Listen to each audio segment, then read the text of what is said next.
A very good morning to all. Today, we are moving on to the next topic, that is about states of water. Water exists in all three states, that is solid, liquid and gas. So the polar regions of the earth are covered with snow. What about mountain peaks? They are covered with snow, which is the solid state of water. Then what about rivers, lakes, oceans? They are filled with water, which is the liquid state. And the air contains water vapor, which is the gaseous state of water. So, the water exists in all three states, that is solid, liquid and gas. And if they undergo extreme temperature, their state of matter can change, that is solid changes into liquid, liquid changes into gas. That is, on heating, solid changes into liquid. On heating, liquid changes into gas. That is water vapor. And on cooling, liquid changes into solid. So, when these state of matter, when it undergoes extreme temperature, their state of matter can change. That is, solid changes to liquid, liquid changes to gas. Moving on to the next one, that is evaporation. So what is evaporation? It is a process by which water changes into water vapor naturally is known as evaporation. That is the water, which is the liquid state of matter that changes into gaseous state, that is called as evaporation. It evaporates faster on hot sunny day and also when it is windy. So you can do an activity. You can take two dishes and pour half a glass of water in both dishes, and at noon keep one dish in a place that gets sunlight and the other dish in another room. So in the evening, pour the water from the dishes into two separate glasses of the same size, and you have to compare the amount of water in both the glass. So was the amount of water same in both dishes? No. Why? Because the water gets evaporated faster in hot sunny day. That is about evaporation. So evaporation means it is the process by which water changes into water vapor. The next is condensation. So what is condensation? Changing of water vapor into water on cooling is called condensation. So what is condensation? Water vapor changes into water on cooling, we call it as condensation. So example for condensation we can say is the dewdrops that we can see on plants in the early morning.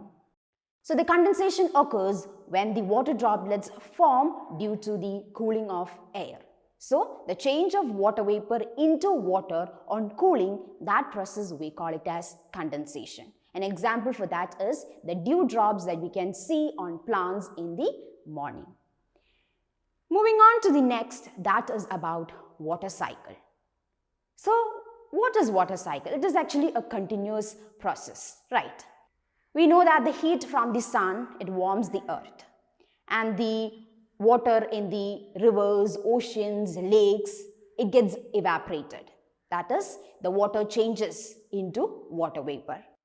And in summertime, huge quantities of water gets evaporated. So we know that on sunny days, the water evaporates faster. And we know that even plants lose water in the form of water vapor through stomata, and that process is called as the transpiration. So here, the water in the rivers, lakes, ocean, ponds, all it gets evaporated. That is, water changes into water vapor. And this water vapor, it mixes with the air. And the warm air, it is lighter, so it carries the water vapor upwards. So higher the air goes, cooler it becomes.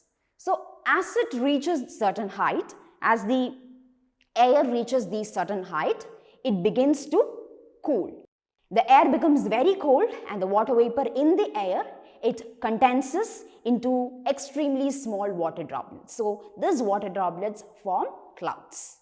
And then as the clouds rise higher, what happens? more water vapor, it condenses and collects on the tiny water droplets, and this water droplets, it grows bigger, it becomes very heavier, and it falls into the ground as rain. This is how rain is formed.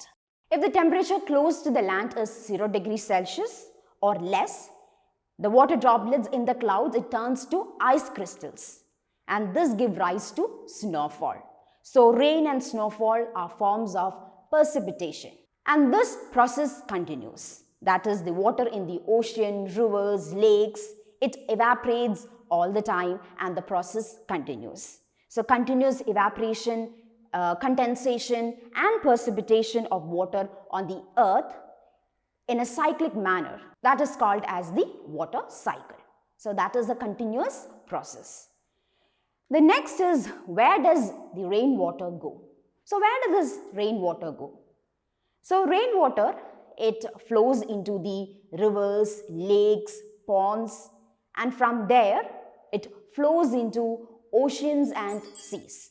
So the rainwater, it flows into the nearby ponds, lakes and rivers. From there it flows into seas and oceans. So therefore good amount of water flows into oceans and seas.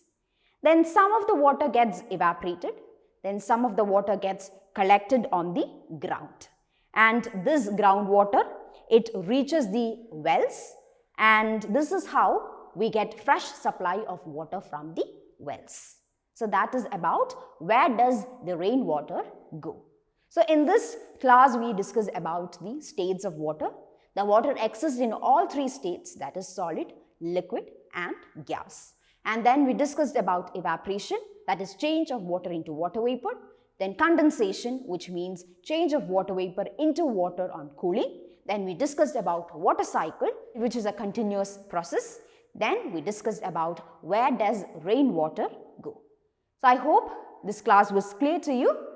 We'll meet in the next class and we'll discuss a new topic. Till then, thank you.